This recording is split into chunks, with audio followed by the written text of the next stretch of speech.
to our channel. So today in this video, we are going to discuss about how to color correct footage in DaVinci Resolve. So without wasting much of our time, let's get straight into the video. So if you want to color correct footage in DaVinci Resolve, all you gotta do is simply go to DaVinci Resolve. Once you're in your DaVinci Resolve, now to color correct footage in it, you can go to the color page. Use the auto color button for a quick fix or manually adjust your exposure, contrast, shadows, highlights with the primary wheels, and refine with the white balance picker, that is the eyedropper, on a neutral white gray area for balanced color, using scopes like the Vectorscope for guidance. Always handle flat log footage by setting its input color space first in the project settings or on the clip to bring it to the workable recording, that is 0709 state, before grading.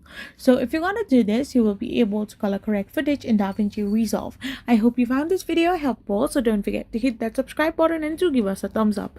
We will be back again with more informative videos. Thank you for watching and stay tuned for our next video. We will be back again really soon.